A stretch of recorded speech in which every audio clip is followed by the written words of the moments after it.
Boss Babes of South Africa. I am here with a very familiar face. This is Zinhle Mayeni, a career coach. Zinhle, welcome back to Boss Babes of South Africa. It's so lovely to have you back again. Officially welcome. Yeah, thank you so much, Kobini and Boss Babes. It's good to be back interviewing. I know that you wanted this interview for a long time, but yeah, I mean, audit, it's been hectic, but yeah, I thank this Saika event for bringing us together once again. I just met so many great people. I know you have as well. Yeah. Icons that we have admired. Today we met them in person.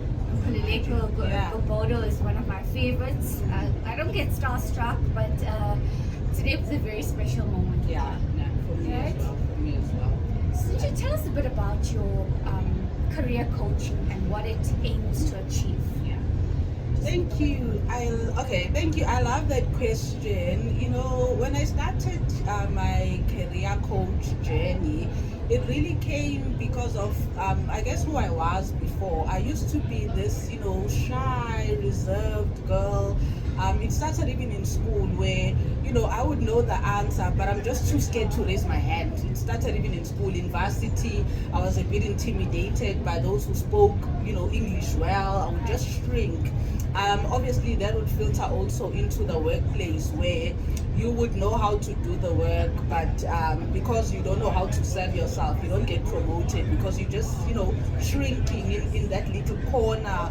You don't have confidence. And obviously, when you don't have confidence and you don't know how to sell yourself, you're not going to go ahead in your career. And that is what then prompted me to start coaching, because I also had started to have mentors and people that I looked up to, and then I started to just change my behavior through therapy as well. I started changing my behavior and being more confident, even with public speaking. Church also played a very big role in me doing public speaking. So those things actually boosted my confidence such that even in the workplace, I came out more. I did not, stay in my little corner, shrink and watch others do things while I just sit in my corner. That is what really prompted me to start coaching other people who are similar to me, what I used to be. And as a coach, I'm really encountering a lot of, especially young girls, young women who are really passionate about their careers, who love what they do, who are passionate about the CA profession. But when it comes to just getting ahead in their careers, being promoted, you don't see that happening because they are just not out there. They let others do things while they just sit in their corners, and a lot of them tend to struggle a lot with imposter syndrome, where they feel that they are not enough or they are not qualified for this role. And I'm speaking about CAs. Others would be CAs, but they would think that, even getting this CA qualification, I actually didn't deserve it. They would second guess themselves. I have people I coach who are like that imposter syndrome. So I coach then people to get out of that space, get out of the imposter syndrome, be more confident and believe in their abilities. So that is really what prompted me. That's so good, because I think there are a lot of introverts out there that are just getting sidelined despite the fact that they are brilliant, despite the fact that they can, do the work. But like you say, confidence is absolutely key in any corporate institution. I've recently started my civil servant journey, so I'm very excited. I know, Zinhle, you've been a public servant for a really, really long time. And I guess just navigating that change is also, requiring me to get mentors and life coaches to support me through this adjustment, if I call it. But it's been a really good adjustment, and I'm looking forward to just, finding my feet as soon as possible and being able to add learning and just adding value. And I think as human beings, we're not meant to stay in one particular place all the time. So I have just welcomed this change as proudly South African advocate to start with, to say this is a way that I can now give back to society with my skills and with my knowledge, and to be able to display that. That's one good thing about working in government, because really in government you become a civil servant, you are giving back to society, to the community. So that is why I have a passion obviously for what I'm doing, working at AG, but also at AG we get to influence government as well. So in a way, we are also just touching the lives of our community. So welcome to government. Thank you. Yeah. Thank you. I think it's going to be a refreshing journey, and it's also going to help me just to shape my mindset around the fact that every day you're going to work with a lot more purpose. Yes. And I've just felt that in the last 3 months that I've been at the new role. Yeah. It's just a general sense of purpose to think that you're giving back and you're doing it using your skills and knowledge. That's been pretty empowering.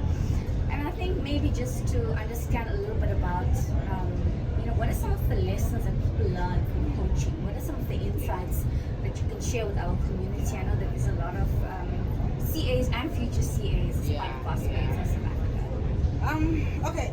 One thing that seems to be big nowadays, or I get a lot of consultations where people want to pass interviews or get jobs. I guess that's what people are learning then, because when it comes to interviews, that's the other area where people just don't know how to sell themselves. They would go for interviews, but then they just won't pass because they just don't know how to articulate themselves in order to get the job. So one of the things that I teach people, the big one all the time, it's confidence. Right. Because when you go into any panel, you need to go there being confident. I don't think there's any panel, and I've been in panels, I don't think there's any panel that wants a person who's not sure of themselves. Yes. So in any panel, you just need to go there and be confident. Sometimes I even advise people, I'm trying to stop drinking Red Bull. So I even advise people, if you are too reserved, just drink Red Bull before the interview so that it can be at least, that high Can mark. boost you a little bit, yeah. And I tell them to do that. It's one of the practical things that I tell them to do. I know it sounds silly, but it's actually one of my advice, so that they go in there being confident and all of that. It does help. So that's the first thing I always advise people. Go into the interview being confident, because when you go in there with confidence, even if they throw a question that is, throwing you out, you're at least able to just sit back, be confident and relaxed. Obviously, you're able to sit back and just apply your mind, because there's no question that you won't be able to answer, because there's always common sense. If really they give you a question that is like, too bad or whatever, just sit back and just apply common sense. That is really what you do in an interview. So I advise people on how to pass interview, but also how to structure their CVs, because a lot of people have CVs that are really not attractive. Right. A CV has to be attractive. You need to have a sexy CV. It really has to be, because if you think about recruiters, especially in the South African job market, when there's a job post, there's a lot of people that are applying for that job, and you want your CV, firstly, before they even see your face, you want your CV to stand out. And I always advise people, invest in your CV, pay that money, pay that 3,000 to the CV professionals, and have them revamp your CV, so that when recruiters go through a whole lot of CVs, yours just stands out. So that's one of the things that I always tell people, invest in your CV, and then when you eventually get that that interview, go in there being confident. And a lot of interviews then they ask about the technical stuff and then the behavioral stuff. Yes. And with the behavioral, really it's based on your experiences. So I always advise people on how to just articulate themselves, talk about your experience confidently, because we all have experience really. But when it comes to technical, a lot of people think that, because it's an interview, I can just say things at a high level. But really, in an interview, when you're asked a technical question, you really need to go into detail. Similar to what we did when we were studying for our ITC, our exams, we think that we need to be detailed then. But even in an interview, when it comes to technical questions, you need to be that detailed. If it means quoting a standard and demonstrating how you would apply it, that is what you need to do. It has to be that detailed.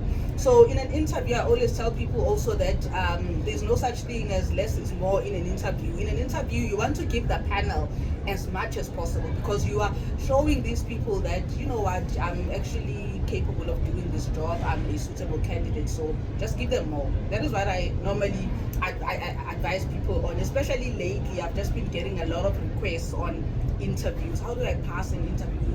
How do I get promoted and all of that? That's amazing. Yeah. Bossbabes of South Africa, Zinhle Mayeni, who is a civil servant. I am too now. Feels so good to say that. A career coach and someone that can help you to ace that interview. Thank you so much for your time here on Boss Page of South Africa. We look forward to your career insights as the weeks go by, because I think a lot of people are, on the job market looking as to how to ace that interview. I've just come out of 5 rounds of interviews, so I'm tired of interviews, guys, and psychometrics. Yeah, you are and famous everything, in it's this just like a lot. conference. Everyone is just talking to Kovini. She's a celebrity. Thank you so much. I really appreciate it.